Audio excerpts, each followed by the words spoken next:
Dan kalau ada apa-apa yang awak nak tanya di sepanjang sesi pada pagi ini, boleh je angkat tangan dan minta untuk tanya. Okay, kita loosen up sedikit, tak perlu nak stres sangat. Okay. So pagi ni kita akan buat sedikit ulang kaji untuk beberapa topik sebab saya diminta oleh Cikgu Hanim untuk go through sedikit tentang kadar tindak balas, lepas tu acid base dan garam, acid base dan garam, dan juga haba. Okay, haba tu termasuk haba penyesaran, haba pembakaran. Okay, so hari ni kita akan mendalamilah dalam 3 soalan struktur dan 1 soalan esei. So seperti biasa, kalau awak ada soalan, boleh je raise hand dan tanya. Dan buka mic lah tanya. Kalau malu nak bersuara, boleh je tulis dalam chat box. Alright, cuma chat box tu slow sikit lah. Alright, okay. So are you boys ready? Ready, ma'am. Ready, ma'am. Ready, ma'am. Ready, ma'am. Ready, ma'am. Ma'am, ready, ma'am. Alright, we'll start now. Okay, now inilah kadar tindak balas. Sebenarnya kan, kalau awak diberi topik kadar tindak balas, okay, sama ada dalam bentuk structure ataupun esei, soalan ni dikira awak kena ambil kesempatan untuk mendapat markah sebanyak yang mungkin. Sebab soalan untuk topik ni sebenarnya dia bukan killer, tapi dia akan membantu awak untuk skor dalam SPM sebenarnya. Okay, so there's nothing to be afraid dengan soalan yang macam ni. Okay, so now mari kita tengok soalan yang pertama ni.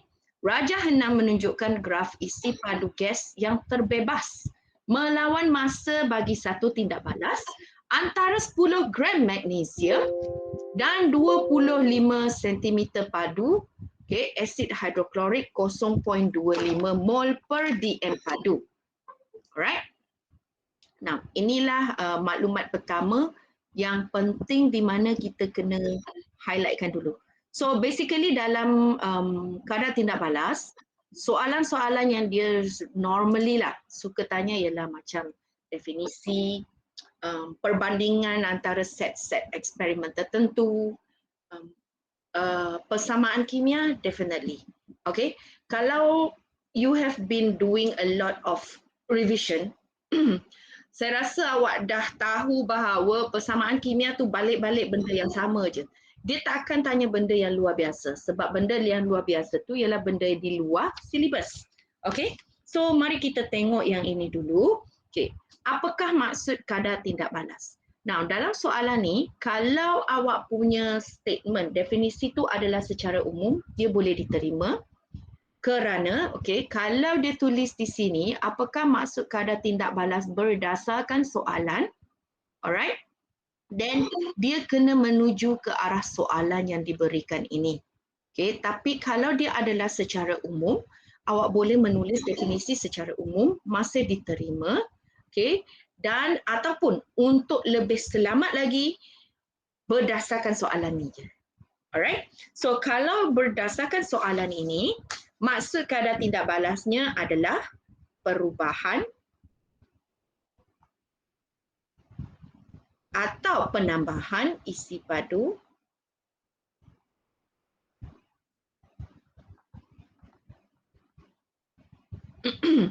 gas hidrogen per unit massa. Okay, now per unit massa ini sangat penting. Kalau awak tak tulis per unit massa, dia tak menunjukkan bahawa benda ini adalah suatu perkadaran tindak balas. Okay, sebab itu per unit massa wajib ada di situ. Okay, now mari kita pergi ke soalan yang kedua. Nyatakan satu perubahan lain yang dapat diperhatikan dalam eksperimen ini yang boleh digunakan untuk menentukan kadar tindak balas. That means biasanya kita banyak stres tentang bila dia tentang isi padu, kita banyak menumpukan ke arah isi padu gas sahaja. Tapi kita lupa ada satu perkara lagi yang boleh menentukan kadar tindak balas di sini. Okey, kalau kita tengok bahan-bahan yang kita ada, magnesium, kita ada asid hidroklorik.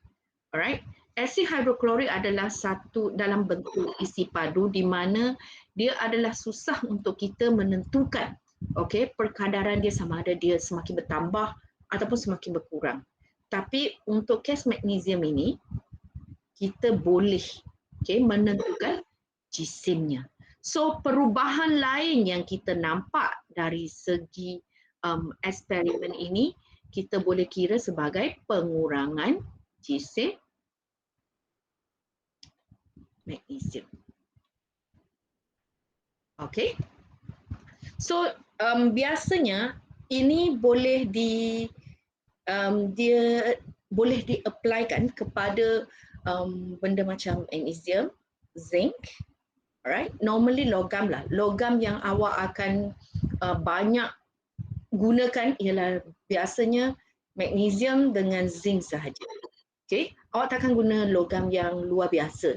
Dia takkan bagi awak contohnya ferrum tiba-tiba. No, they won't use this for hydrogen. Okay. Now, tuliskan persamaan kimia bagi tindak balas dalam eksperimen ini. So dalam eksperimen ini dia melibatkan magnesium dengan asid hidroklorik. So kita boleh magnesium dengan asid hidroklorik untuk menghasilkan, kita tahu bahawa suatu logam reaktif akan bertindak balas dengan asid untuk menghasilkan garam magnesium klorida dengan gas hidrogen. So as usual kena seimbang.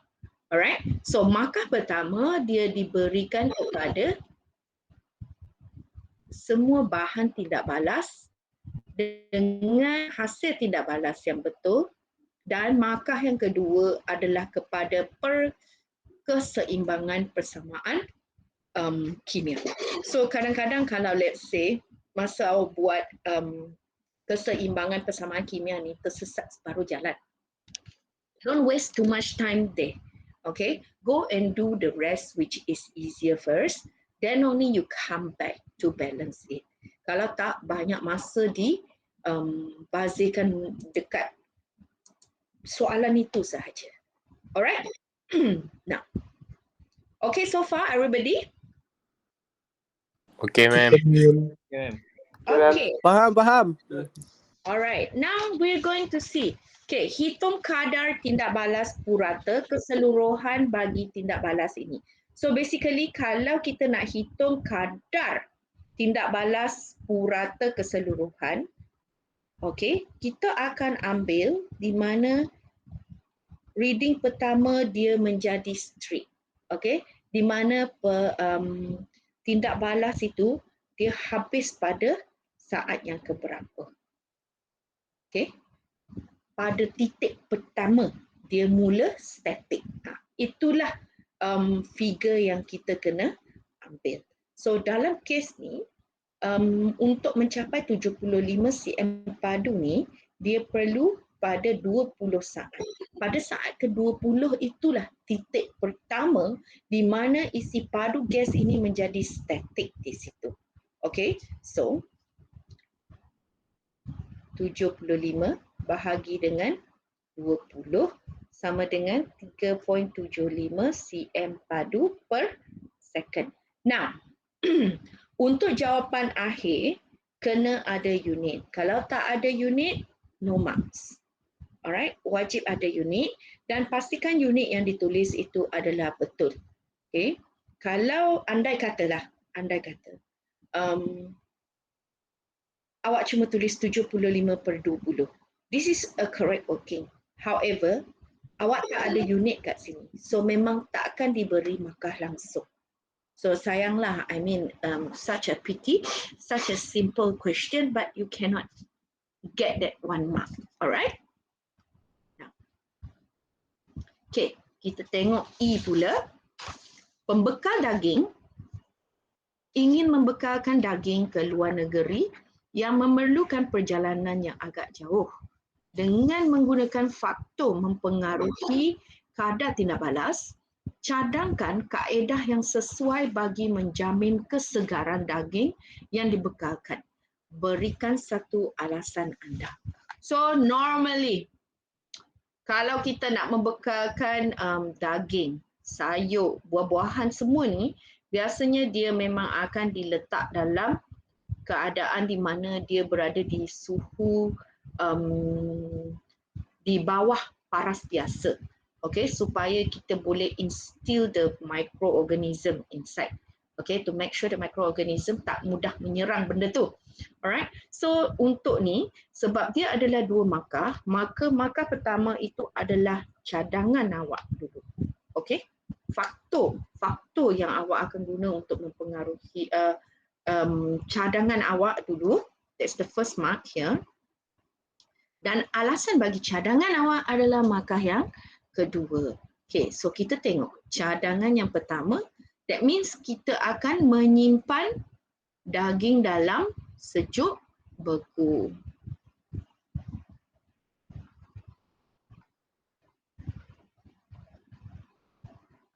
Alright, dalam peti sejuk beku lah. Okay, dalam peti sejuk beku. Okay, kenapa? Why do we do this? Alright, okay, suhu. So to get your point 2, suhu dalam peti sejuk adalah sangat rendah. Suhu yang sangat rendah dalam peti sejuk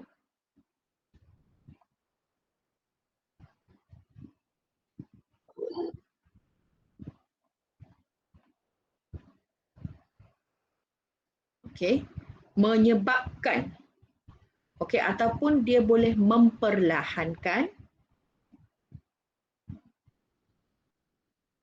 aktiviti bakteria.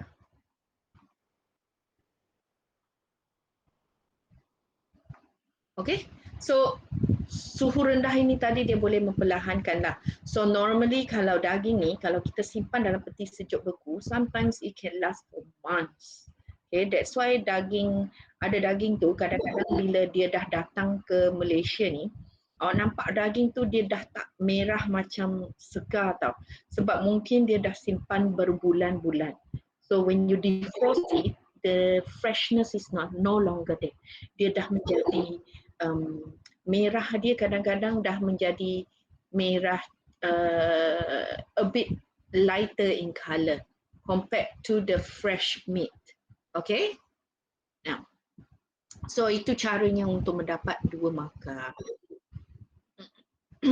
Biasanya kalau soalan ni mungkin dia kalau dia nak melibatkan mengaplikasikan kadar tindak balas, dia boleh tanya, okay, dalam esei dia boleh berikan satu keping daging sate, okay, so one stick of sate, and satu sekeping daging steak, okay, steak.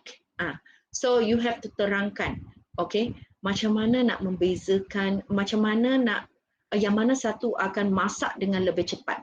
Dan normally soalan esei yang macam ni dia dalam lingkungan 4 markah. So as usual kalau dia 4 markah, definitely you need 4 points.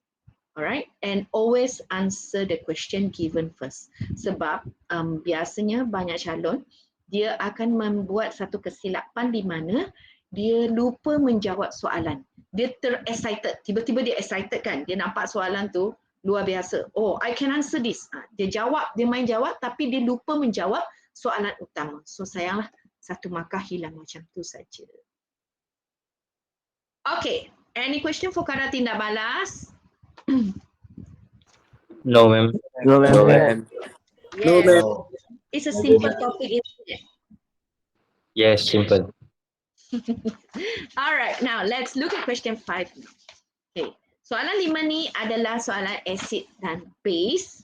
Okay, acid and base dia takkan lari soalan dia. Mod soalan dia macam ni. Dia suka tanya soalan acid kuat atau acid lemah. Ataupun kalau dia nak tanya tentang biasanya dia suka lebih kepada kekuatan, okay, kekuatan asid atau alkali, and then penerangan kenapa yang ini lebih kuat berbanding yang satu lagi. Alright, then kalau dia nak want to be nasty, dia boleh tanya tentang nilai pH. Macam mana nak mengira nilai pH sesuatu larutan. Okay? That's it. And then one more, mungkin dia boleh buat penambahan sedikit di mana jenis larutan yang digunakan untuk menunjukkan kehadiran asid itu. That means acid needs water.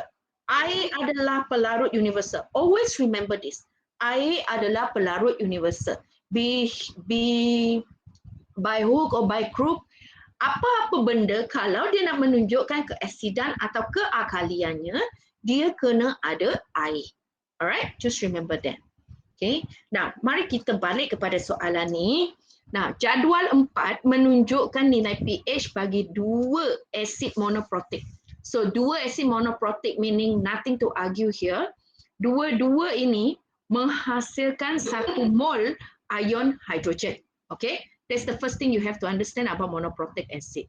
That is, kedua-duanya menghasilkan 1 mol ion hidrogen.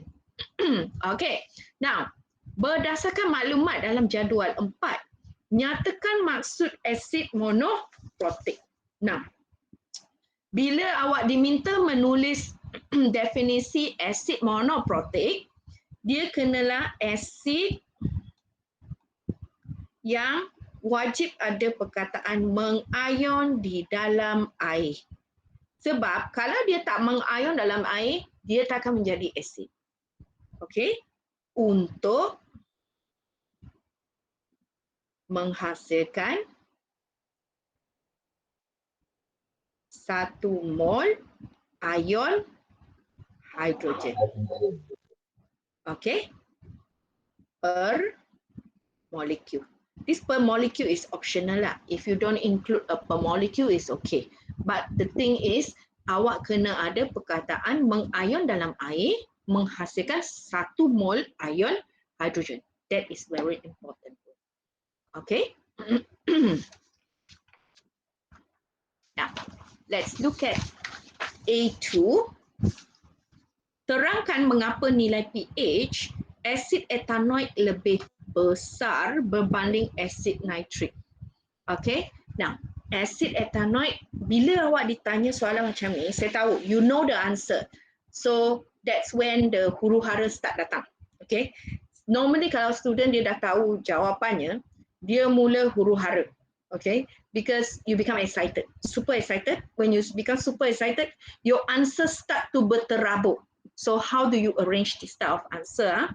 First, awak kena nyatakan asid etanoik ni, dia cara darjah pengayonannya macam mana. So, untuk first part, point 1, asid etanoik mengayon secara separa di dalam air untuk bentuk ion hidrogen. Manakala, you have to compare. Because sekarang ni dia suruh awak untuk menerangkan mengapa nilai pH asid etanoik ini lebih besar berbanding asid nitrik. So awak kena bandingkan. Okay? Manakala asid nitrik mengayon secara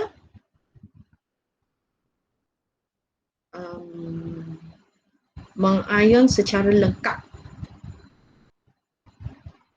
di dalam air. Now, just mention membentuk ion hydrogen one time is enough. Either one will do. Okay? You don't have to mention twice. But the important part is satu kena mengayon secara separa, satu mengayon secara lengkap. Okay? So, akibatnya, apabila dia mengayon secara separa di dalam air, kepekatan ion hidrogen bagi asid etanoik adalah lebih rendah berbanding asid nitrik.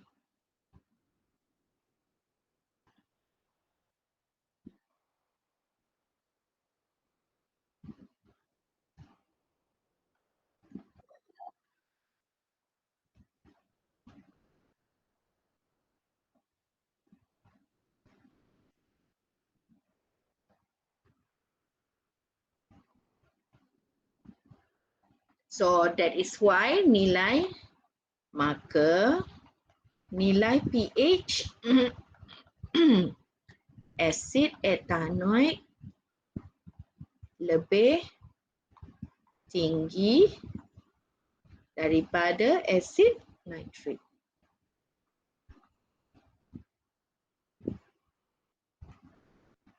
See, so always when it comes to penerangan, you always say first aim for mengayon. Okay, darjah pengayonan dalam air.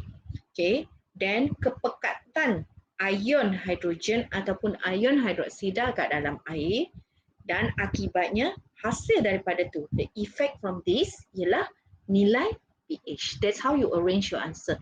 Okay. Nah, ada apa-apa soalan tentang ni? Tak, ma'am. Alright, you boys are good.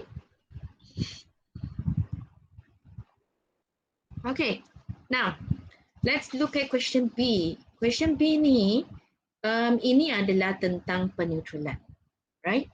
If you are given peneutralan, it's always easy to score as well. Okay, now Rajah 7 menunjukkan susunan radas tindak balas peneutralan di antara asid hidroklorik dan larutan natrium hidroksida. Okay, tuliskan persamaan kimia bagi tindak balas peneutralan. So this is quite simple sebab asid yang terlibat adalah asid yang mempunyai 1 mol ion hidrogen. So you will get NaCl plus H2O. So this is quite balanced already. Okay, this is very balanced chemical equation. So tak perlu nak menyusahkan diri untuk buat balancing. Okay. Now, tengok macam mana nak hitungkan jisim garam yang terbentuk bagi tindak balas di atas jika 25 cm3 asid hidroklorik telah digunakan untuk bertindak balas. Okey, kita nak hitung jisim garam terbentuk. Now, untuk ni dia ada first thing first is ambilkan benda yang ada maklumat. Okay. Dalam kes ni, asid hidroklorik sahaja yang ada maklumat. 25 cm3 and then dia punya kemolaran pada 1 mol per dm padu. So, kemolaran is 1 mol per dm padu. Okay. So, yes.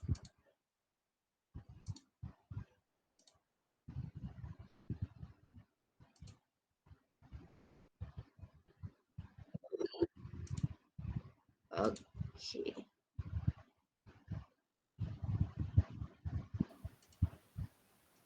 All right, now let's look at the next one.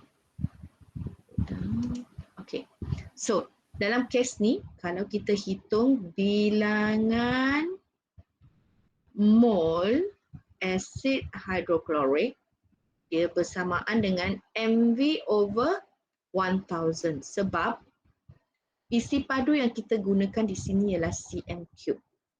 Alright, if it is in dm3, then there's no need for 1000 here. Okay, just remember that.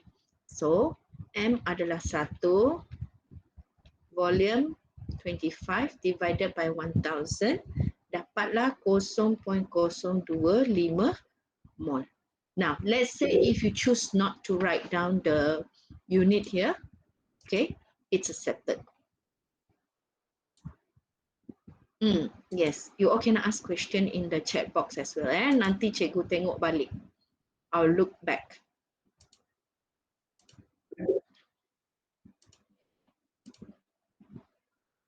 Okay, now, so you've got 0.025 mol. Now, dari persamaan tadi, kita tahu bahawa, kalau tengok kat persamaan ni 1 mol HCl menghasilkan 1 mol NaCl. So, kalau nak tulis balik pun boleh. 1 mol HCl menghasilkan 1 mol NaCl. Cl. In other words, 0.025 mol HCl menghasilkan 0.025 mol NaCl. Makanya GSIM NaCl sama dengan 0.025 darab JMR untuk NaCl, iaitu 23 tambah 35.5 dan sama dengan 1.46 gram. Okey? Now, biasanya langkah mana yang pelajar lupa? Langkah ini. So, this one is 1 mark. Okay, calculation for mole. This one is 1 mark, you know. The moment you omit this langkah, awak hilang 1 markah. Pastikan ada langkah ini. Walaupun it looks like it's redundant. Macam dia tak diperlukan dekat situ, tapi dia diperlukan juga. Alright, to get your mark. And your final mark comes from the last part. Okay, that's your final answer. Wajib dengan unit again. Kalau tak ada unit, memang tak bolehlah diberi markah. Alright, kalau tak ada unit tak boleh diberi markah.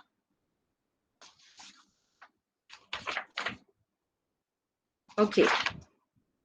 Next, mari kita tengok soalan yang seterusnya, iaitu haba penyesaran. Okay, haba penyesaran.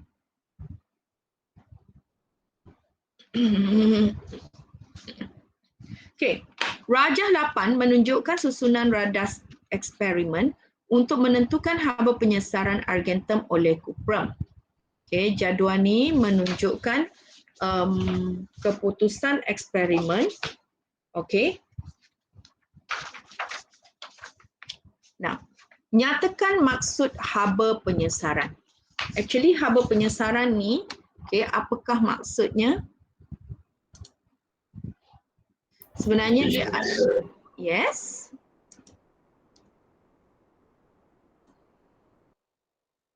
Anybody tried to answer just now?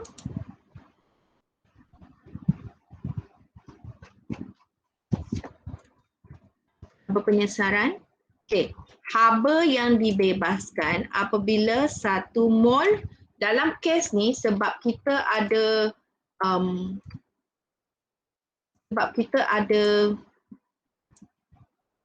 kita menggunakan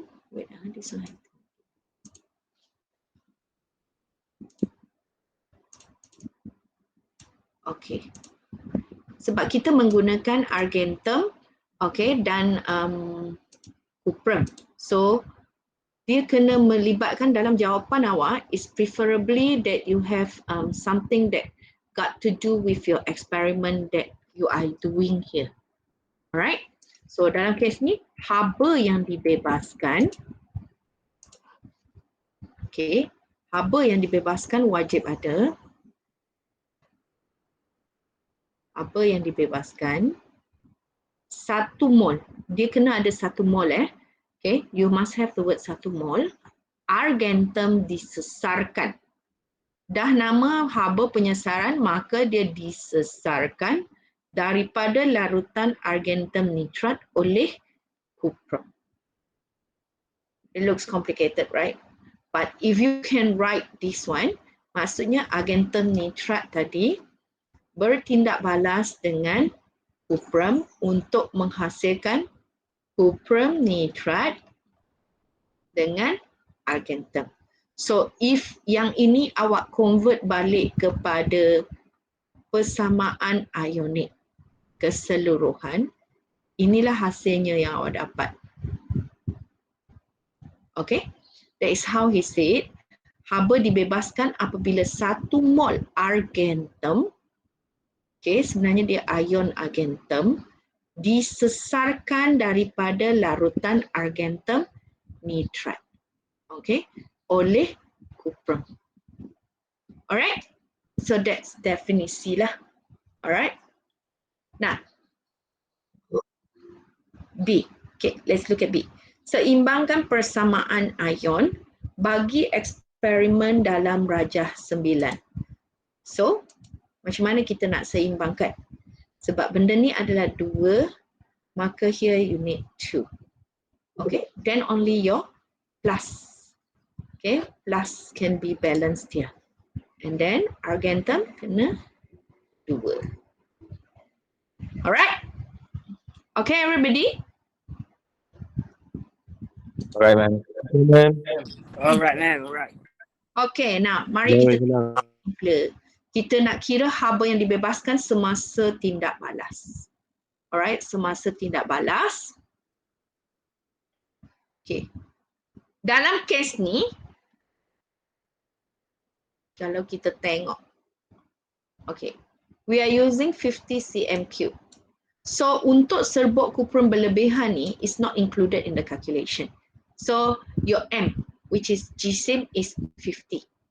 Okay, so yang ini ialah Q equals to MC theta, iaitu 50 times 4.2 times theta di mana 35 tolak 29.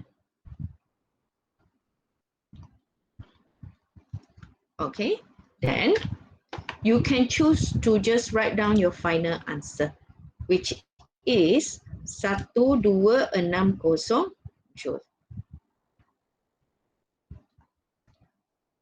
Alright, 1260 joule. Okay, now wajib joule must be big J. Small J dia reject. Okay, sebab inilah unitnya. Alright, or if you want to make it a bit more simplified, 1.26 kilojoule. Alright, now next, bilangan mol larutan argentum nitrat. Kalau kita tengok argentum nitrat tadi diberikan volume of 50 cm3 dengan kemolaran 1.0. So you use your MV over 1000, which is 50 times 1.0 darab bahagi 1000. So your answer is 0.05 mole. 1 mark. Alright. Very straightforward. Okay. Now, sekarang kita tengok pula haba penyesaran argentum. Tadi kita dah kira Q. Okay. And then kita dah kira bilangan mol. Alright. Now, the question is, bila dia ada perkataan haba penyesaran, meaning you have to identify sama ada tindak balas ini adalah dalam bentuk endothermic ataupun exothermic. If it is exothermic, instantly you just put delta H sama dengan negatif. Alright, let's say just now is 1260 joule. Okay, bahagi dengan bilangan mol yang awak kira tadi, iaitu 0.05 mol. So you will get negative 25.2 kilojoule per mole. Oops.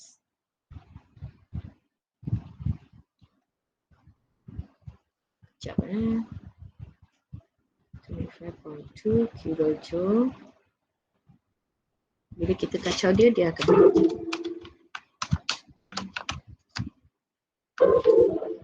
okay. Kilojoule per mole.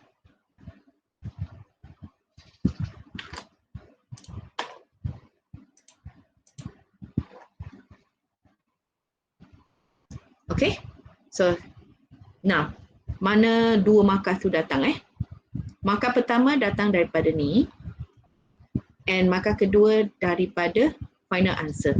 Wajib ada negatif. Bila tak ada negatif, dia tak ada markah.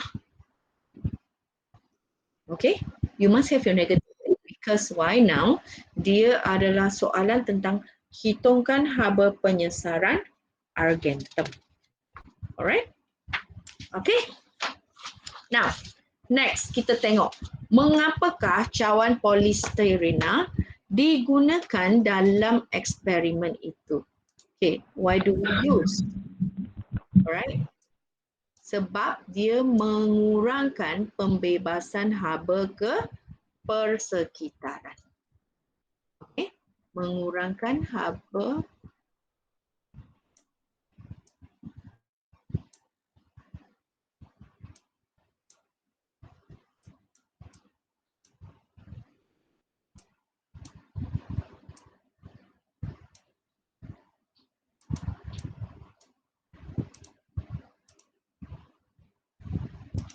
mengurangkan haba pembebasan haba ke persekitaran. Because why? You cannot mention menjadi, in this case kita boleh guna sebagai penempat haba. Okay, but if case dia adalah melibatkan haba endotermic, then again you cannot write mengurangkan pembebasan haba ke persekitaran untuk mengurangkan haba daripada persekitaran mempengaruhi eksperimen kat dalam cawan tu. Okay, so your choice of answer have to look at what type of tindak balas kadang-kadang. Alright, kalau tindak balas yang terlibat tu adalah sesuatu yang di mana dia melibatkan exothermic, then this answer is accepted. Okay, now, okay, tadi Lokman ada tanya tak perlu tunjuk ke nak tukar kepada kilojoule mem. If you don't show your kilojoule kepada mol also can, because why? Dia cuma melibatkan dua markah sahaja. Kalau refer back to that question just now lah. Alright. So if you instantly terus kepada kilojoule per mol, is accepted already. Okay, as long as unit yang ditulis adalah betul. Jangan tulis unit yang salah. Okay. And then I have another question here. Kalau jawab just untuk memerangkap haba boleh ke tak? Boleh. Memerangkap haba. Okay. In this case sebab dia adalah haba yang melibatkan tindak balas exothermic, then dia untuk memerangkap haba. Okay, but it's still not the best choice of answer lah. Okay, kadang-kadang dia tak diterima, kadang-kadang dia diterima. So the best thing is mengurangkan pembebasan haba. Because you don't perangkap haba sepenuhnya. But sometimes this answer can be considered. Alright. Tadi ada seorang yang angkat tangan. Siapa tu? Someone raised their hand just now.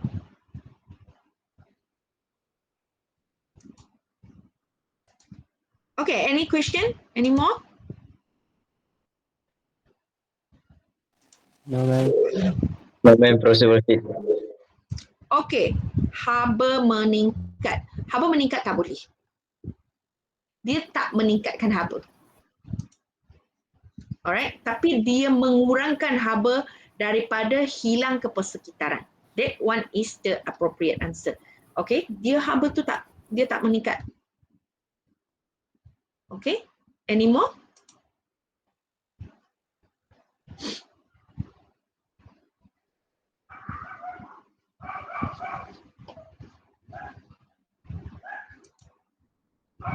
Okay, mari kita tengok soalan. Yes. Good heat insulator. Good heat insulator, yes, is accepted. Okay, good heat insulator. It can be accepted.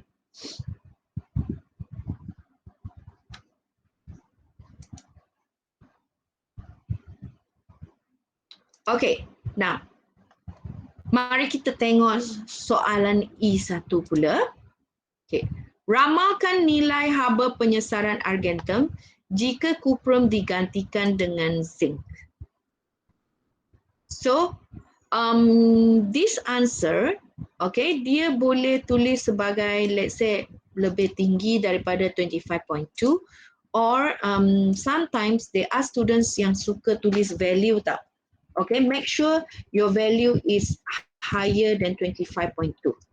That is what matters. Okay, dia lebih tinggi daripada tu.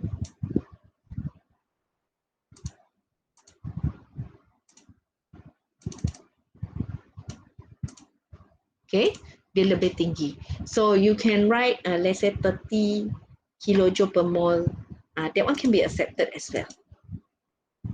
Kena nilai boleh juga terima kalau awak tulis lebih tinggi daripada 25.2 kilojoule per mole.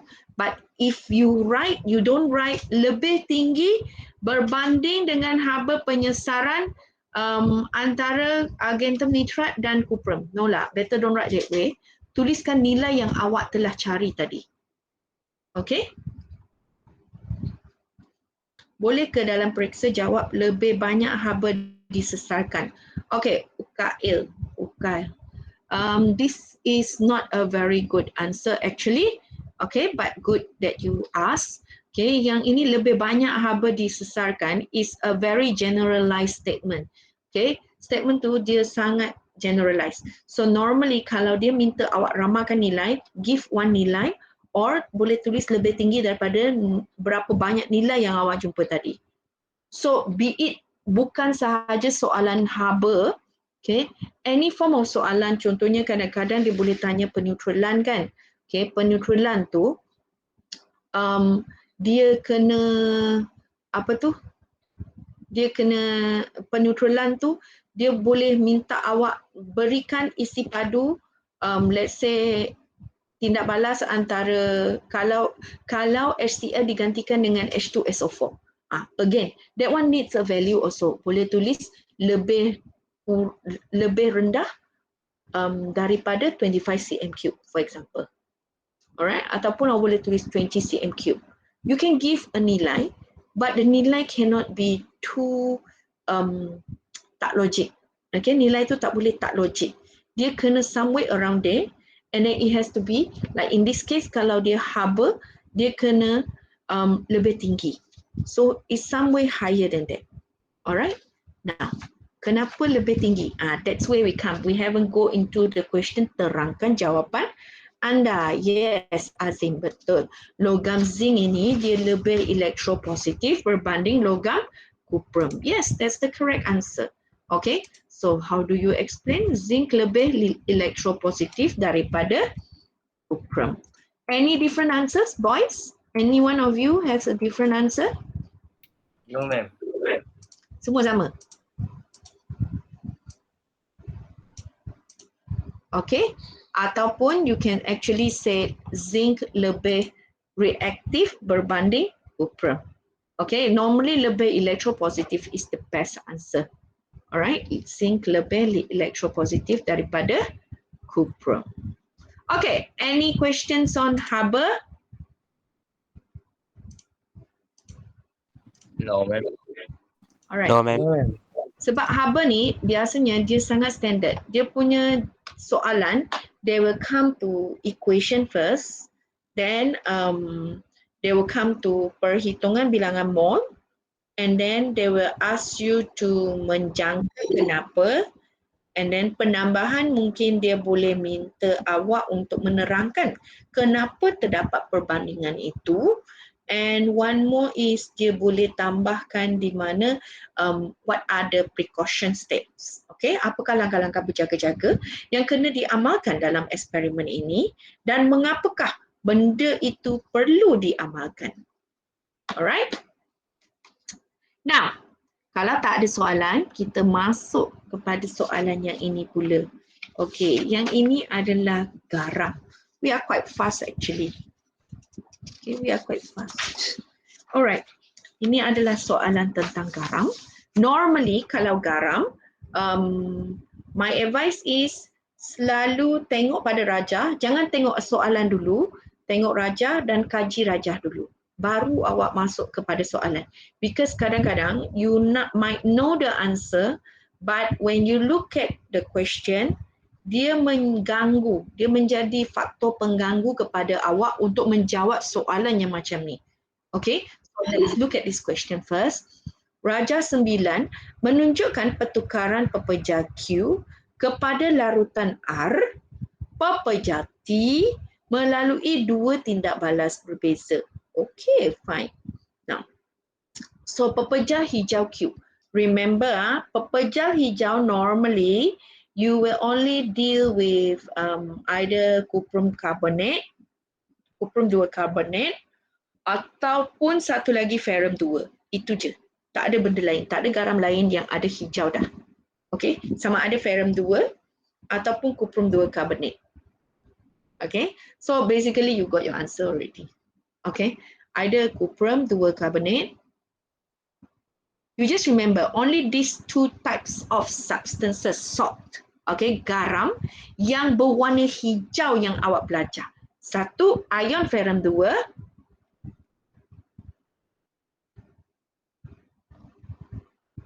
Okay, one more is cuprum carbonate, cuprum 2 carbonate. Only these two are hijau. Okay, others don't have. And then you see indirectly bila dia bertindak balas dengan asid nitrik, tiba-tiba ada larutan biru R. Larutan biru cuma satu je biasanya ada, cuprum 2. So in other words, your pepejal hijau Q ni confirm ialah cuprum 2 carbonate.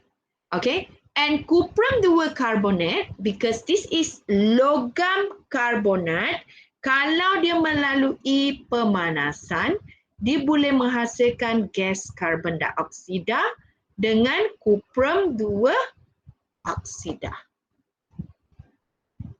Okay? I make it sound so simple, isn't it? Alright, now mari kita tengok Okay, sekarang ni soalannya ialah berdasarkan Rajah 9, kenal pasti pepejal hijau Q, larutan biru R, pepejal T dan gas U. So basically kita dah tentukan tadi. Okay, cuma gas U je tadi tak tentukan. But this is also carbon dioxide, same. So dalam okay, kita tengok dulu cuprum 2 carbonate.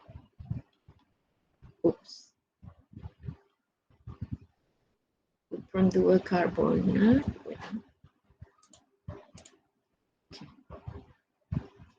Bertindak balas dengan asid nitrik untuk menghasilkan cuprum nitrat tambah karbon dioksida tambah air.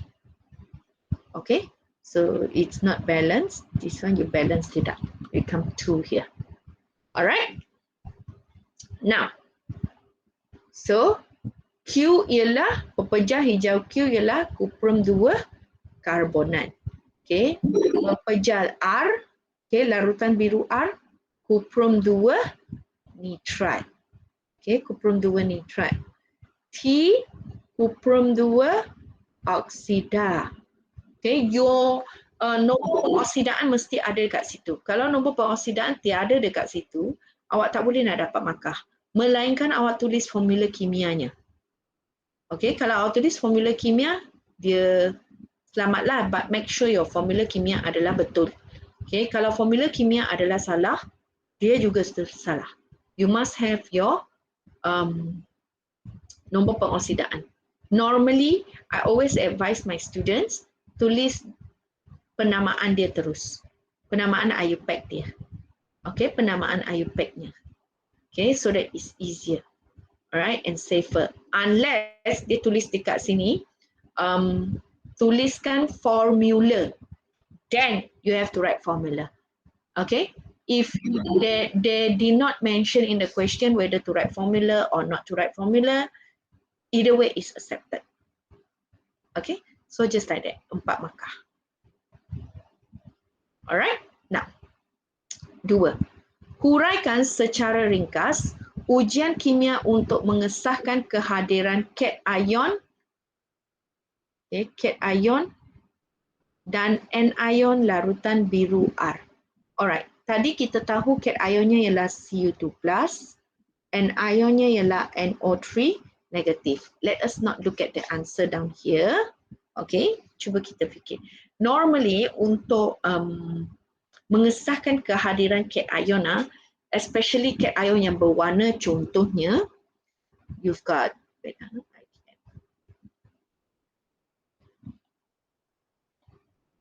okay. Cation yang berwarna biasanya yang awak deal, banyak deal. Cu2+, Fe2+, and Fe3+. Normally kalau libatkan tiga ni, guna je NaOH. Sebab Cu2+ akan menghasilkan mendakan biru. Alright? Fe2+ mendakan hijau. And then Fe3+ mendakan perang. Okay? Now, besides that, okay, kita boleh guna larutan amonia juga. But then penggunaan actually for salt, right? Banyak pelajar dia ingat benda ni susah. Actually no, you just memorize a few benda yang boleh membantu. One of those NaOH. Untuk dua ni, ada satu lagi iaitu kalau awak dah belajar pengaratan, you know indikator yang dinamakan kalium hexacyanoferrat. We've got two version. Fe2+ untuk 3. Fe3+ untuk 2. And then kesemua ini mempunyai satu pemerhatian yang sebiji je, iaitu mendakan biru tua terbentuk. That means kalium hexacyanoferrat 3 untuk menguji kehadiran ion ferrum 2, hexacyanoferrat 2 untuk ion ferrum 3, dua-dua menjadi mendakan biru tua terbentuk. Dia asal dia warna kuning. Both also same color. Just that the beza is hexacyanoferrat 3, kuning dia lebih pekat. Okay, 2 kuning dia lebih cair sikit. Okay, so you see to top it up. That is for cation. Cation dia takkan pergi jauh unless dia tanya benda macam maybe aluminium. This one all tak boleh nak avoid. You have to memorize aluminium is with NaOH, sama ada mendakan putih terbentuk atau tidak. Alright. Any question?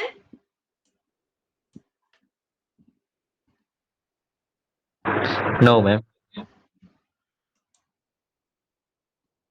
Okay. So far okay with garam, right? Okay, ma'am. Okay, ma'am. Carry on. Untuk anion kita tak ada banyak option. Kita cuma ada chlorida, and then you've got sulfat,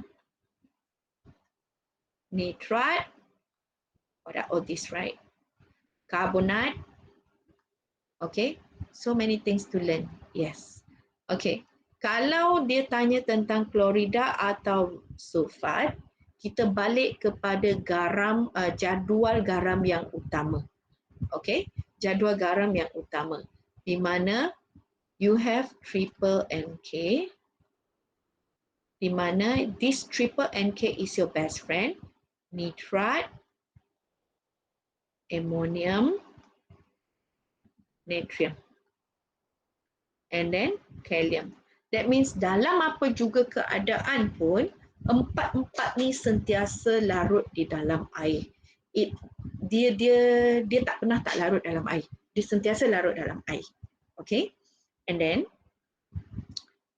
identify. Okay, dalam chlorida, semua garam chlorida larut kecuali Ag, barium, and plumbum. Okay,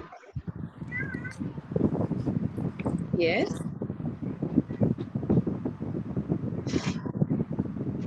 Ada orang buka mic, nak tanya apa-apa.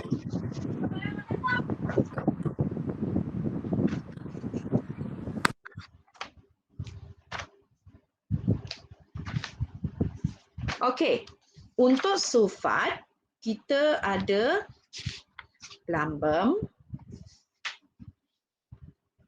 kalsium. Okey, lambam, kalsium.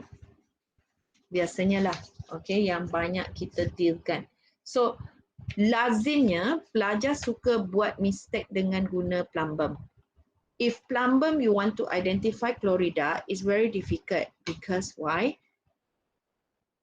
Dia juga tak larut dalam bentuk sulfat. So always choose garam yang mana dia memang tak larut kat dalam tu. Dia je. Okay? Dia saja yang tak larut kat dalam tu. Then you use that one. Sorry, barium is sulfat. Okay, barium. This one is silver, plumbum, and mercury. Sorry. Okay. So these are the salts. Okay. Yang mana you just play along with it. Okay. Make sure you remember your main jadual. Then only you can use to implement here. Okay. Anyway, never mind. Nanti kita cari soalan untuk cuba. Okay. Now kita tengok macam mana kita nak mengesahkan kehadiran cation kuprum 2 dulu.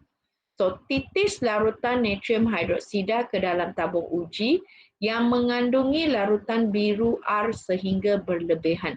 Biasanya we will add until berlebihan. Okay, sebab mendakan biru ni dia tak larut. Okay, biasanya ion kuprum 2 ni dia tak larut di dalam larutan NaOH yang berlebihan. Okay, and it will membentuk mendakan biru. Okay. So, 2 marks here. Now, untuk ion nitrat, always remember the brown ring test. Okay, ujian cincin perak. Ujian cincin perak. Okay. First, kita akan masukkan asid sulfuric cair. Dia kena masukkan asid sulfuric cair. That means dia just tuang masuk saja. Diikuti larutan ferrum 2 sulfat ke dalam tabung uji yang mengandungi larutan biru R. You have to mention tabung uji yang mengandungi larutan biru R. Okay? Kena mention ni. Kalau tak mention benda ni, you are pouring into an empty tabung uji. So you fail. The test is not there. Alright? Then titiskan asid sulfuric pekat secara perlahan-lahan. Actually wajib pada dinding tabung uji. Because why? Kalau awak titis, cara titis pun kena betul. Okay, you can see my camera. My figure keep hilang. Okay, kalau awak ada tabung uji, ada tabung uji, kalau awak titis, dia direct masuk. Cincin perang takkan muncul. So you have to tilt your penitis against the dinding tabung uji and titis demi titis. Then the cincin perang akan terbentuk. That is why dinding tabung uji di sini dia wajib ada. Kalau tak ada, okay, awak takkan dapat markah. That means this experiment is considered a failed experiment. Okay, eksperimen yang tidak berfungsi. So sayanglah, I mean you know how to do it, but then hilap langkah. Okay, now cincin perang terbentuk, maka ini ialah ion kuprum 2 dan ion nitrat yang hadir. So 1, 2, 3, 4, 5, 6 ini ikut point dia lah. Okay, point 1, you must have lengkap dengan semuanya. Okay, dia kena ada dalam tabung uji yang mengandungi larutan biru R. Okay, titiskan larutan natrium hidroksida sehingga berlebihan, wajib. Dan mendakan biru yang tidak larut dalam larutan natrium hidroksida berlebihan terbentuk. That one to prove that ion kuprum 2 ada dekat situ. And then untuk ion nitrat pula, masukkan asid sulfurik cair diikuti larutan ferrum 2 sulfat ke dalam tabung uji yang mengandungi larutan biru R. And then you titiskan asid sulfurik pekat perlahan-lahan pada dinding tabung uji. Wajib. Then only cincin perang terbentuk. Because why, like I said just now, kalau tak ada dinding tabung uji, walaupun awak punya pemerhatian di sini cincin perang terbentuk, ion kuprum 2 dan ion nitrat hadir, awak akan hilang markah dekat sini dah. Alright, be careful Okay, any question for garam? No, ma'am. Okay, tak ada soalan ni. Okay, Umar.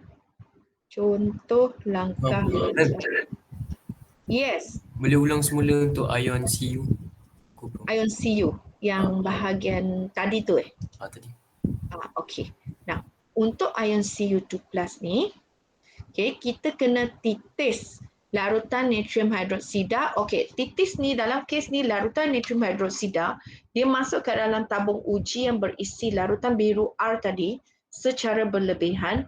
Tak ada hal, no hal. Sebab dia tak kacau apa-apa pun. Okay, sebab the moment awak titis masuk larutan natrium hidroksida, terus akan ada mendakan biru. Tapi jangan lupa wajibkan perkataan secara berlebihan. Kalau dia tak secara berlebihan, kita tak boleh proof lagi. Biasanya dia kena wajib ada perkataan secara berlebihan to prove further that benda ni adalah ion kuprum 2. So biasanya mendakan biru yang tidak larut tadi memang akan terbentuk terus dalam larutan natrium hidroksida berlebihan. Okay, clear? Clear, ma'am. Thank you. So for ion kuprum 2 biasanya kita dah tak ada option lain. Biasanya kita akan guna natrium hidroksida. I always tell students you just memorize natrium hidroksida alone is enough for you to answer question during exam. Okay, kalau boleh top up lah dengan ammonia. Because I know untuk bab garam ni nak hafal tu memang banyak gila. Memang banyak sangat. Okay, memang banyak sangat nak hafal. Tapi you only choose certain thing. Because like in your reference book, dia ada banyak, dia bagi awak banyak jenis indikator kan. Don't memorize all, just choose certain one and certain easier ones. Okay, always never choose, don't pick the most difficult. Always pick the easiest. Okay? Now, untuk ion nitrat, okay, right? Normally we will use cincin perang. You don't have to use other weird stuff. Okay, that's for garam.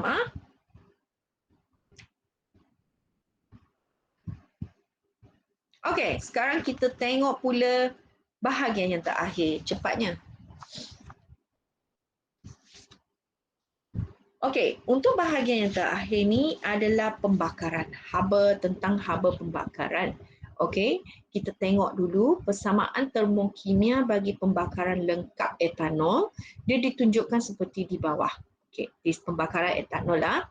From the information here, kita tahu bahawa 1 mol etanol memerlukan bertindak balas dengan 3 mol oksigen, gas oksigen, untuk menghasilkan 2 mol karbon dioksida dan 3 mol air. Okay? Dan haba pembakaran lengkap bagi etanol ini adalah negatif 1376 kilojoule per mol. Menunjukkan bahawa etanol ini adalah jenis haba exothermic. Okay? Nah, lukiskan satu gambar rajah berlabel susunan radas yang digunakan dalam eksperimen. Hitungkan jisim etanol yang diperlukan untuk membakar dengan lengkap dalam oksigen berlebihan supaya menaikkan suhu 200 cm3 air sebanyak 50 degree Celsius. Anggapkan tidak ada haba yang hilang ke persekitaran. So, mari kita lukis gambar rajah dulu. Okay. ini adalah gambar rajah yang berlabel. Okey, gambar rajah ini termometer kena ada, alright, and then pastikan kita guna segitiga tanah liat. Kalau awak guna kasar dawai, it's rejected. Tak boleh guna kasar dawai dengan kehadiran penghadang angin. Okey, dia kena ada penghadang angin kat sini. Okey. And then pelita berisi alkohol yang diletakkan pada bongkah kayu. Okey, and bekas kuprum. Bekas aluminium pun boleh digunakan. Alright, bekas aluminium pun boleh digunakan. Okay. Now, any argument you want to do for the diagram? Okay. Now,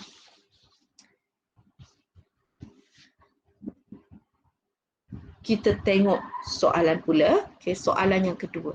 Hitungkan jisim etanol yang diperlukan untuk membakar dengan lengkap dalam oksigen berlebihan supaya menaikkan suhu 200 cm3 air sebanyak 50 degrees Celsius. So the question is quite straightforward. So in other words, awak perlu MC theta dulu. Okay, you need your MC theta. Then only from MC theta, you can work your ways up. Alright, now, first MC theta. 200 grams ialah datang daripada air kat dalam bekas kuprum, 200 cm padu. Okay, darab dengan 4.2. Ini memang standard diberikan. Nilai C, muatan haba tentu. Darab dengan suhu 50 darjah Celsius yang diberi tadi. Okay. Lepas tu, dia sama dengan 42,000 joule ataupun 42 kilojoule. Okay. Now, point 3 ialah bilangan mol etanol. Okay, bilangan mol etanol iaitu kita nak kira bilangan mol etanol yang terbakar tadi. Okay. Now, are you given anything here? Okay. So, tadi kita tahu yang ini adalah 1376 kilojoule per mol. Wait, I think I need to write it down already. Okay, wait. Let's write. It's better. Okay. Okay. Now, first, kita tulis balik dulu.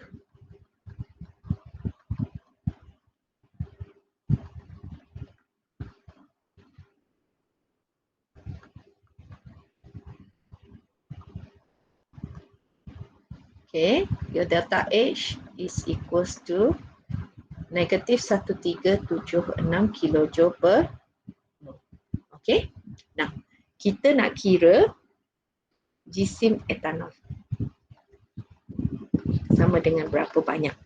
Okay, nah dalam kes ni tadi kita dah kira Q sama dengan MC theta iaitu 200 darab 4.2 darab 50 iaitu hasilnya ialah 42,000 joule.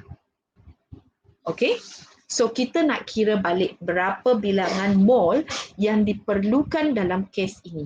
Normally kalau standard awak akan diminta untuk mengira bilangan mol C2H5OH kan. Tapi hari ini kita tak ada bilangan molnya. So macam mana? Okay, dalam eksperimen tadi kita tahu 42,000 joule ataupun 42 kilojoule telah digunakan. And then unit dia ialah 1376 kilojoule per mol. Okay, let's play around with units. Normally saya tak ajar budak untuk memorize the formula. What you do? You play with units. Okay, playing with units is always easier. Okay, now if you want to kira bilangan mol, tadi Yang mol per kilojoule ni, dia kena terbalik kan? Darab dengan kilojoule. Understand what I mean? Can you all understand or not? Or is it too complicated to understand? Boys? Okay, ma'am. Can ah? Faham. Susah tak? Understand. Boleh? Boleh, ma'am. Boleh, ma'am. Okay. Okay, now.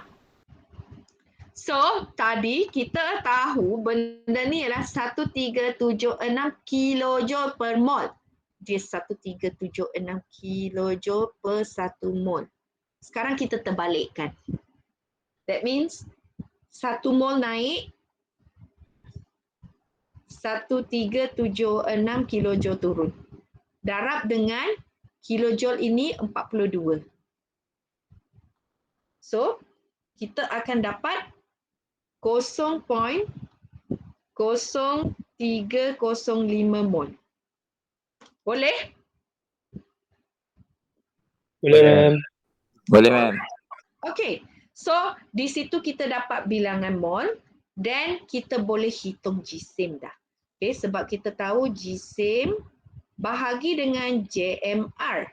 Okay, sama dengan bilangan mol.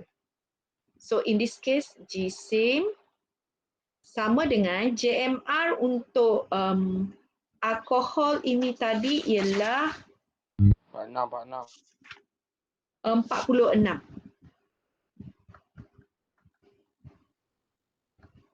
So your final answer 1.4 grams. Okay, so kadang-kadang it's best that you don't memorize the formula but you play with the units. Tapi awak kena mahirlah dengan unit. Okay, because you are taking physics as well. Am I right? Yes, ma'am. Yes, ma'am. Physics, you play a lot with formula, right? Yes, ma'am. So in chemistry, you can play with formula as well. Okay. So now untuk yang ni, okay, macam mana markah diberikan? Okay, sebab dia 6 markah. Biasanya untuk gambar rajah ialah 2 markah. Okay. So untuk kes ni, kita tengok markah yang pertama datang daripada MC theta dulu. You have to calculate your MC theta. Excuse me. Okay. This one is considered 0.3. Okay. And then your 0.4 comes from your hasil. It is 0.3, 0.4. And then you've got 0.5 here. And final answer is 0.6.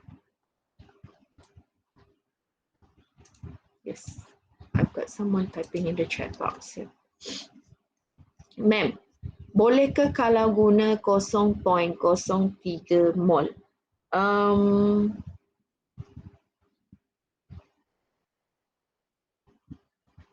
Kalau saya, sebab saya pun ada ajar admaths kan, peraturan saya at least 3 tempat perpuluhan dah. Okay. Tapi dia punya beza, dia tak banyak beza saya rasa. Sekejap, saya kira. Kalau dia tak banyak beza, then it shouldn't be a problem actually. Normally they will not penalize for that. Times 46. Beza dia, you see, the beza, right? Kalau awak ambil 0.03, beza dia adalah sebanyak 0.02. Yes. So, my advice to you, at least 3 TP. Jangan ambil 2 TP saja. In admaths also, you maximum and minimum you take 3 TP kan? Betul tak? In admaths. Betul, ma'am. 3. Yeah, admaths pun ambil 3. So, kita ambil 3. Okay?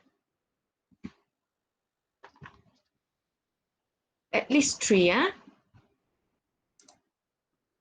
Alright, ma'am. Okay. Nah, ada apa-apa soalan lagi dengan bahagian ni?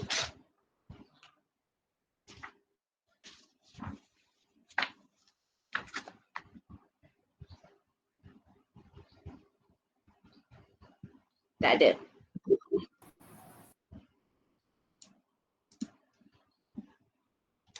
Alright. Tak ada, kita sambung soalan yang terakhir ni.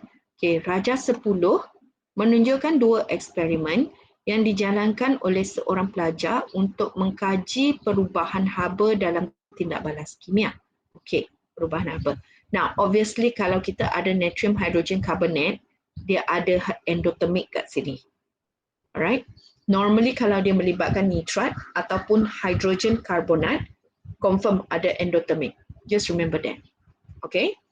Now, eksperimen 1 melibatkan 2 gram serbuk kuprum 2 oksida dengan 20 cm padu 0.2 mol per dm padu sulfuric acid.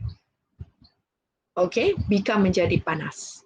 Eksperimen 2 pula, 2 gram sodium natrium hydrogen carbonate dengan asid sulfurik juga, bika menjadi sejuk. Okay. Sebenarnya dia ada soalan yang hampir mirip seperti ini untuk sesi 2 SPM tahun 2021 amali. Pernah hampir sama macam ni. Dia ada 3 jenis tindak balas. 2 jenis tu exothermic, 1 jenis endothermic. Alright, untuk amali. Alright, nah kita tengok dulu soalan ni. Bandingkan eksperimen 1 dan eksperimen 2. Dalam jawapan anda, sertakan jenis tindak balas berdasarkan perubahan haba, jumlah kandungan tenaga, haba tindak balas dan hasil tindak balas. So, jenis tindak balas kita dah tahulah. Satu ialah exothermic. Biasanya kalau soalan jenis perbandingan, bukan tak boleh tulis ayat, boleh. Tapi awak kena sentiasa membezakan antara kedua-dua eksperimen untuk dapat markah. So, untuk menyelesaikan masalah ni, alright, biasanya kita buat dalam bentuk jadual. Okay, so dalam eksperimen ni kita ada jadualnya, iaitu kita ada eksperimen. Okay.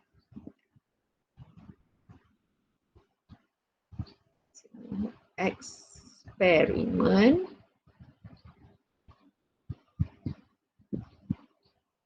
It can be very simple. Don't have to make it so difficult actually. Eksperimen 1 dan eksperimen yang kedua. So eksperimen 1 jenis tindak balas.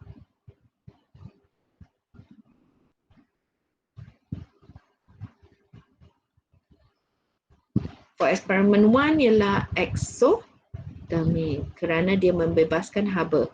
Kan awak punya bika tadi panaskan. Alright.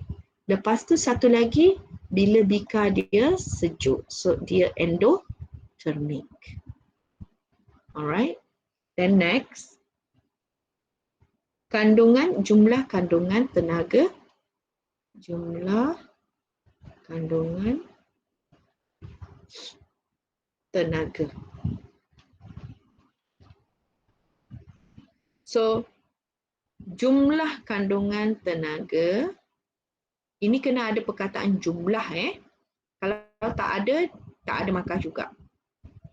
Tenaga dalam hasil tindak balas lebih rendah berbanding jumlah kandungan tenaga. Dia kena tenaga haba. Sorry. Tenaga haba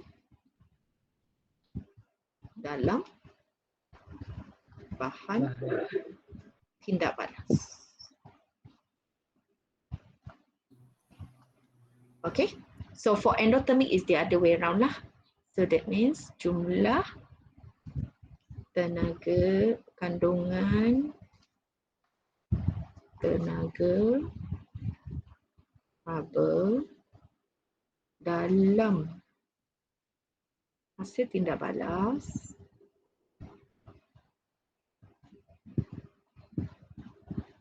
lebih tinggi berbanding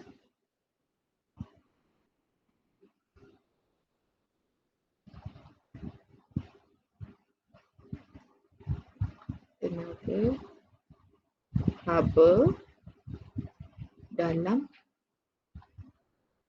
bahan tindak balas. Only when you do comparison macam ni, baru awak boleh dapat full marknya. Tapi, there are a few pinpoint things I have to pinpoint. Wajib ada jumlah kandungan tenaga haba, hasil tindak balas, and then you must have the word bahan tindak balas as well. Okay? This one lebih rendah, wajib betul lah. Okay? Then only you can get your mark. Ini untuk satu markah je. Ini untuk satu markah juga. Okay? So 1 mark here. 1 mark each. Wajib ada perbandingan. Kalau tak ada perbandingan pun, awak takkan ada markah.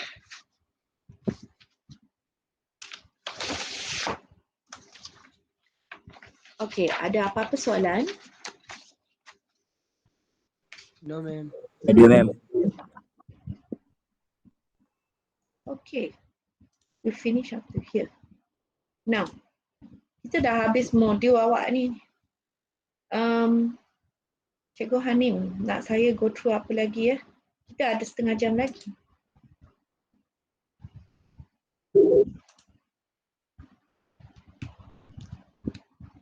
Okay, let's discuss a bit more. Okay, wait, I open the form.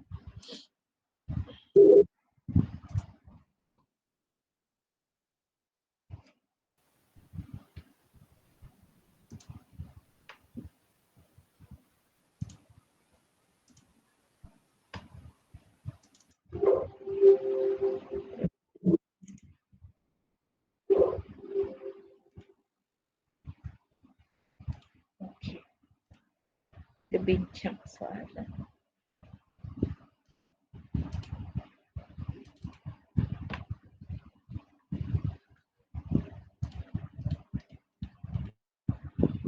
Okay, let's go through. Kita ada setengah jam lagi. You boys need 2 minutes break. Tak. Boleh. No, ma'am. Boleh? Kebal.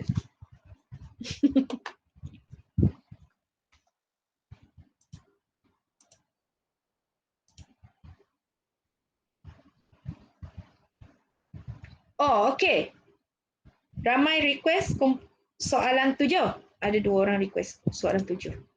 I go to soalan 7. Hai, Cikgu Hanim boleh?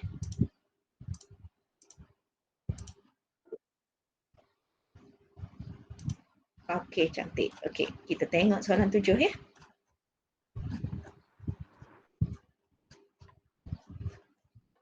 Five, six.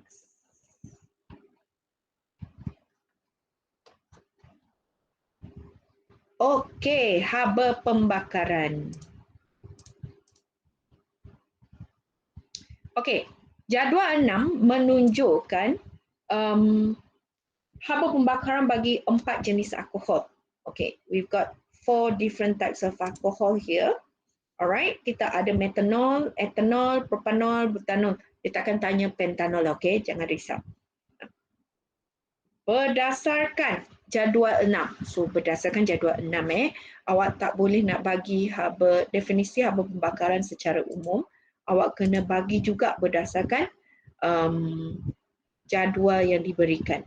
So, apakah definisinya?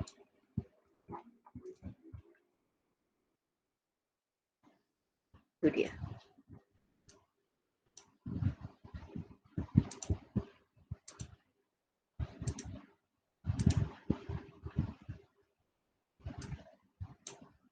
Okey.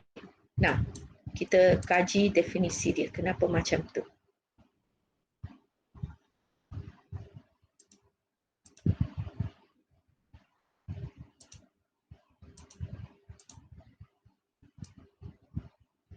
Okey, haba yang dibebaskan apabila 1 mol bahan dibakar dengan lengkap.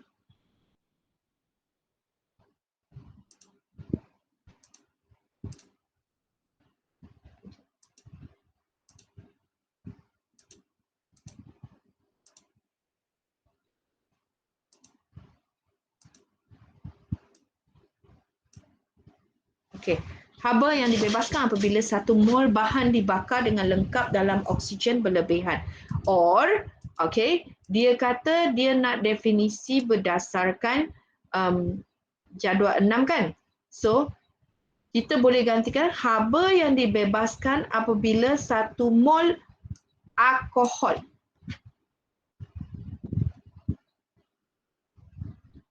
Okay, dibakar dengan lengkap dalam oksigen berlebihan. Biasanya apabila alkohol dibakar dengan oksigen, dia menghasilkan apa? Untuk menghasilkan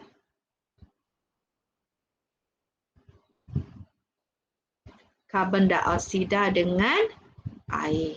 Okay, CO2 dan air. So that's the definition for haba pembakaran berdasarkan jadual 6 yang diberikan. Alright, next. Kita ramalkan nilai X. So any nilai in between. Okay, any nilai in between 1876 dan 2176 boleh diterima. Okay.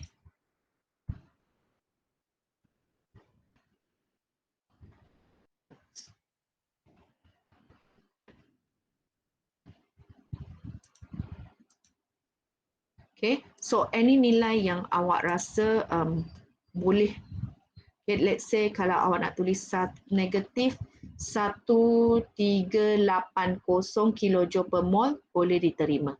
But I don't advise you to tulis macam ni.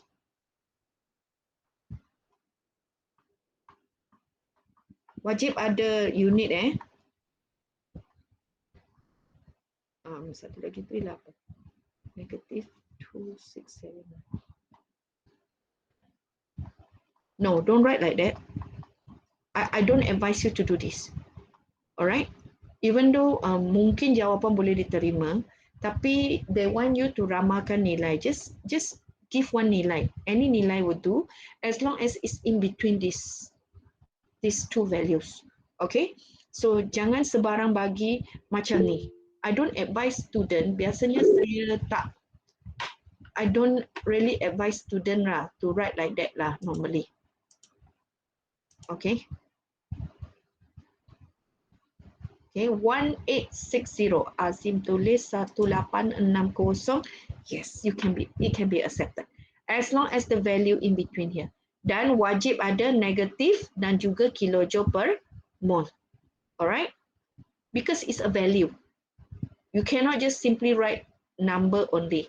Kena ada unit dan kena ada negatif atau positifnya dekat situ. Okay? Nah, soalan yang ketiga ni, terangkan mengapa terdapat perbezaan antara nilai haba pembakaran metanol dan etanol. So obviously kita dah tahu bezanya ialah kerana bilangan karbon, first thing, bilangan atom karbon. So apabila bilangan atom karbon bertambah, maka molekulnya semakin besar. So bila molekul semakin besar, JMR-nya juga bertambah, menyebabkan haba pembakaran turut bertambah. Okay, but let's see how do we arrange these things. First, kita kena tulis bilangan haba pembakaran etanol lebih tinggi. Okay, first one. Haba pembakaran, obviously haba pembakaran etanol lah lebih tinggi lah. Okay, etanol lebih tinggi berbanding metanol. Secondly, the reason is bilangan atom karbon per molekul di dalam etanol lebih tinggi daripada methanol. Okay, and then we've got 0.3. Okay, lebih banyak tenaga haba dibebaskan untuk membentuk ikatan dalam molekul karbon dioksida dan air. Okay, lebih banyak tenaga haba. Lebih banyak tenaga haba. I need to make my pen smaller.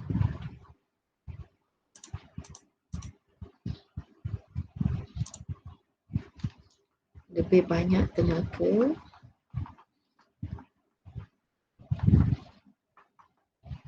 haba diperlukan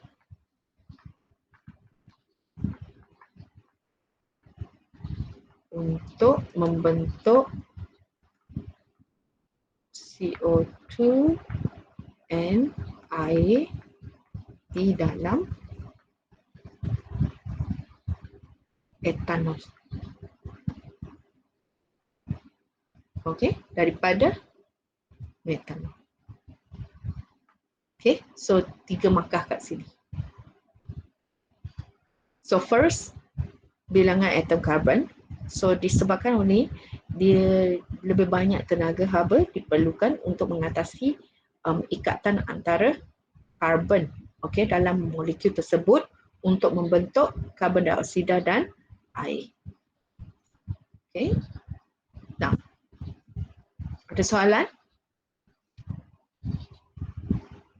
Ma'am, tanya ma'am. Yes?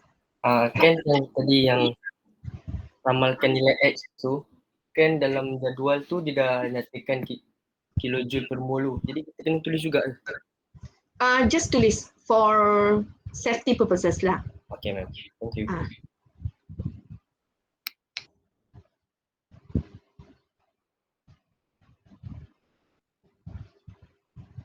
Okay.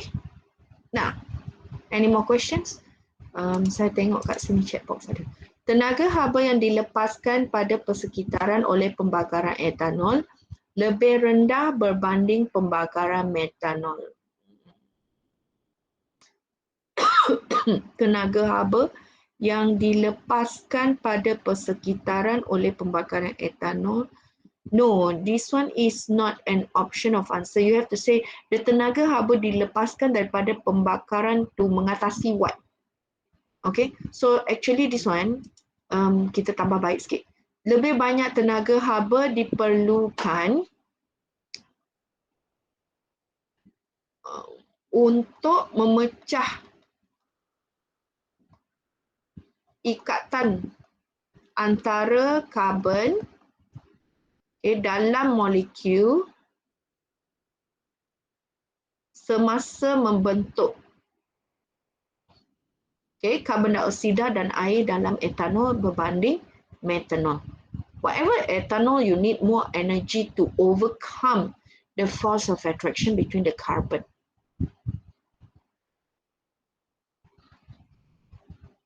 Okay. Now, any more questions?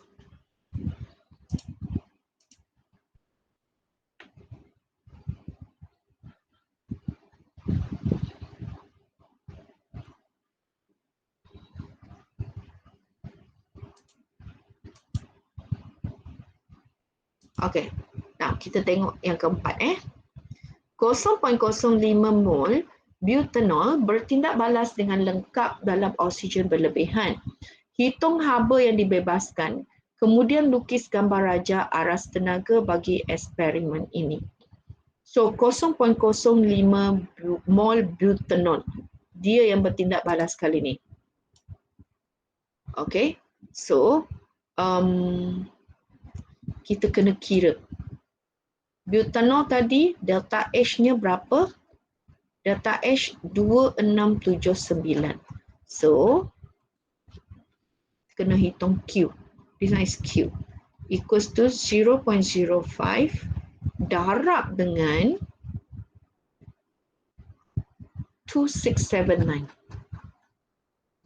2679 sama dengan, jangan lupa yang ini unitnya ialah kilojoule okey, 133.95 kilojoule. 133.95 kilojoule.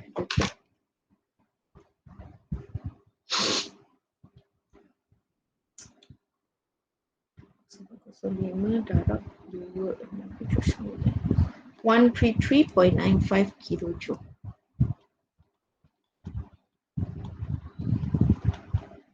Okay, so itu ialah heat energy released. Then kena lukis gambar raja aras tenaganya. So kalau dalam kes ni, kalau awak diminta tulis gambar raja aras tenaga, okay, nanti cikgu akan tanya. Okay, kita mula dengan tenaga dulu. Then because this is exothermic, okay, it's butanol. So butanol is C4H9OH plus O2. CO2 plus H2O. So this one is 4. And then 10. So 5. So 5, 8. 5, 8, 13. 13, 12, 6. Okay. So delta H kat sini kita nak tulis yang mana satu? Boys? We want to choose the delta H or we want to put 133.95 kilojoule? Delta H. Very good. So we need the delta H. Okay.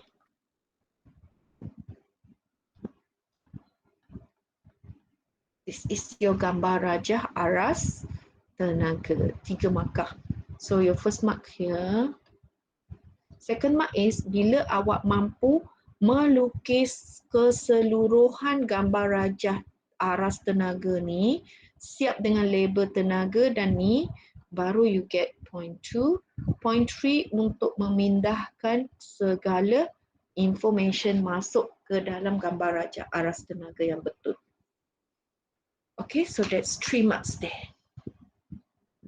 Ada soalan?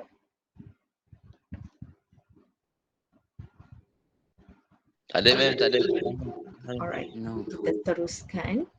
B. Jadual 7 menunjukkan nilai bahan api bagi beberapa jenis bahan api. Okay, we have methanol, petrol, gas asli, gas hidrogen. Alright, dengan nilai bahan apinya. Petrol digunakan sebagai bahan api secara meluas dalam kenderaan. Bahan api manakah sesuai untuk menggantikan petrol dalam kenderaan? Wajarkan pilihan anda. Okay, so bila awak minta untuk wajarkan, okay, so yang mana satu kat sini? Kita boleh pilih gas asli ataupun gas hidrogen. Kenapa?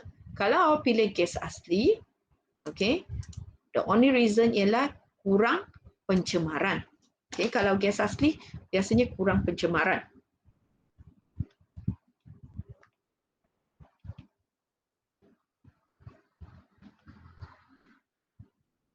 Kurang pencemaran udara. Kalau awak pilih gas hidrogen, okay, ini kerana nilai bahan api yang tinggi. Whatever these two has a cleaner bahan bakar, is a cleaner bahan bakar. Okay.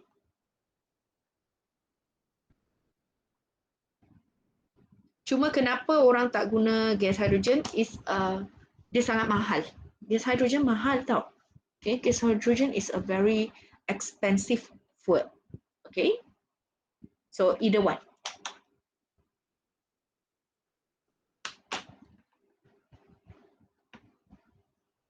Okay, itu 2 markah. Any more questions? Okay, we still Ma'am. Yes. Ma'am, bukan gas hidrogen tu dia bahaya ke? Untuk guna dalam Yes, dia memang bahaya, tapi dia tak cakap kita tak boleh guna. Boleh guna. Okay, cuma gas hidrogen ni dia kita guna kerana nilai bahan apinya yang tinggi. Sorry. Yang tinggi. And actually gas hydrogen is cleaner to the environment compared to the rest. Okay, cuma gas hydrogen ni is too dangerous, number one. Number two is a rare gas. Gas yang susah untuk didapati dan dia juga mahal. That's why we don't use. Kalau untuk like blasting of rocket, all those, they are using gas hydrogen. Okay, because they need hydrogen gas to have enough fuel supaya dia boleh blast to the space. Okay, ma'am. Yes. But for normal vehicle, kita tak guna gas hydrogen. Okay, nanti letup. Faham, ma'am. Alright. Formula butanol wajib hafal. Ashraf, this one memang wajib. Okay, actually dia bukan wajib. Dia guna, you use your general formula, isikan masuk sahaja. When you isi masuk, you already can find your formula for butanol. Faham. Thank you. Okay. Any more questions, boys? No, ma'am. Okay. Kita ada sikit lagi masa. I go through question 1 then. Alright, then we see.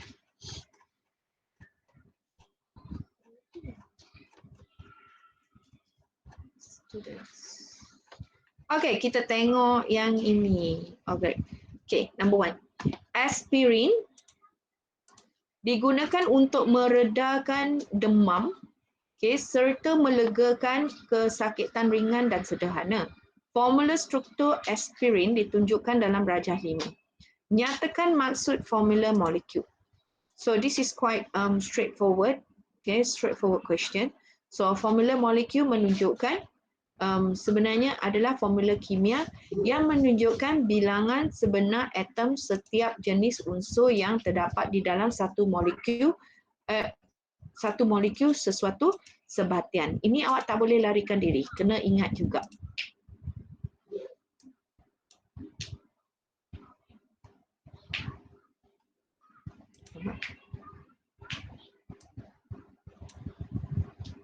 Okay,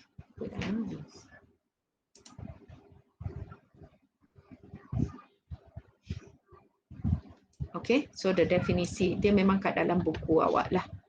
Alright, this one formula yang ini definisi, full definisi dia memang kena ingat juga. Okay, bilangan sebenar atom kena ada setiap jenis unsur dalam satu molekul suatu sebatian. Okay, now tuliskan formula molekul bagi aspirin. Actually you just count how many carbon here, how many hydrogen and how many oxygen. So in this case, formula molekul bagi aspirin kat sini ialah C9H8O4. Okay.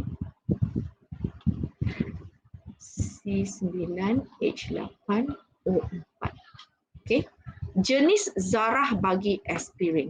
So daripada struktur yang diberikan, kita tahu yang aspirin ini adalah suatu molekul. Okay. Now, B, persamaan kimia berikut mewakili pembakaran aluminium dengan oksigen. Berikan dua maklumat yang boleh ditafsirkan daripada persamaan kimia di atas. So, dua maklumat je. Just write everything lah. 4 mol aluminium bertindak balas dengan 3 mol oksigen untuk menghasilkan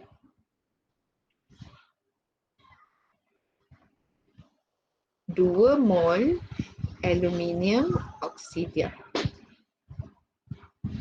So, first mark datang daripada aluminium bertindak balas dengan oksigen menghasilkan aluminium oksida. Point 2 ialah 4 mol, 3 mol, 2 mol. So 2 marks there. Alright, very straightforward question, isn't it? Okay. Now, ada soalan? It's quite simple, right? Tak ada. Ma'am. Okay, kita tengok soalan yang kedua. Jadual 2 menunjukkan nombor proton bagi 3 unsur X, Y dan Z. Huruf yang digunakan tidak mewakili simbol sebenar unsur. Okay. Elektron valence bagi atom logam boleh didermakan dengan mudah dan dinyah setempatkan walaupun dalam keadaan berpecah. Unsur manakah adalah logam? So, sebelum kita buat soalan macam ni, biasanya kalau diberi nombor proton, awak tulis dulu susunan elektronnya. Okay, then only you proceed to answering question. So dalam kes ni kita nampak dekat sini bahawa unsur Z inilah merupakan logam sebab bilangan elektron valence-nya yang sedikit sahaja. Okay, nah apakah cas yang terbentuk pada ion logam apabila elektron valence dinyah setempatkan? So, yes, positif ataupun Z3+. Just like that. Alright. Nah, unsur X bertindak balas dengan unsur Y untuk membentuk satu sebatian. Nyatakan jenis sebatian tersebut. Kalau X dengan Y, maka sebatian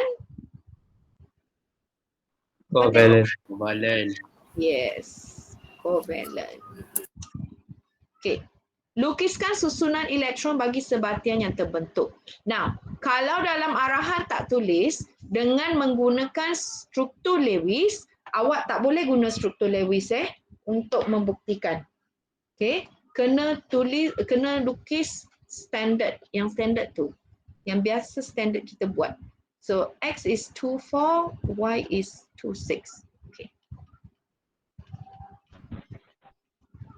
So, you need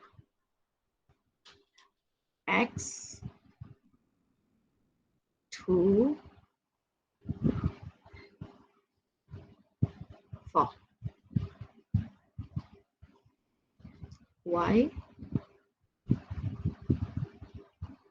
2 6.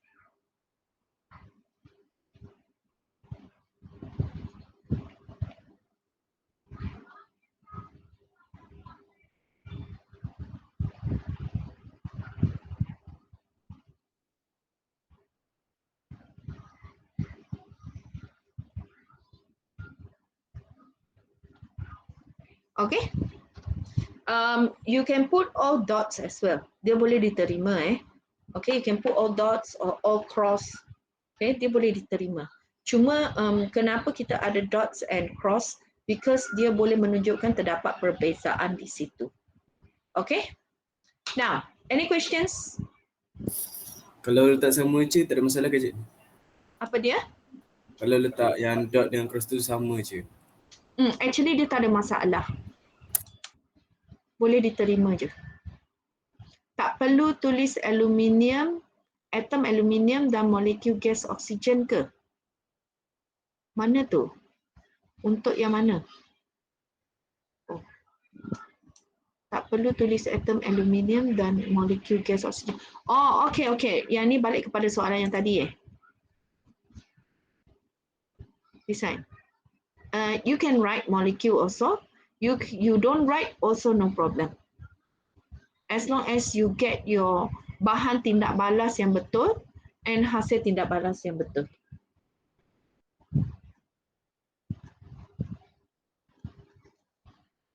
Okay, ada apa-apa soalan?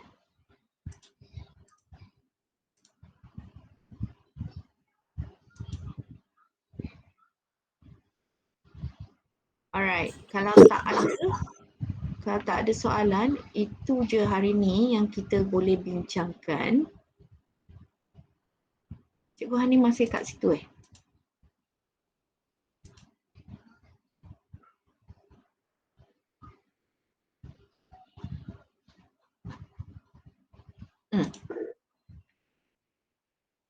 Need me to add on anything else, Cikgu Hanim?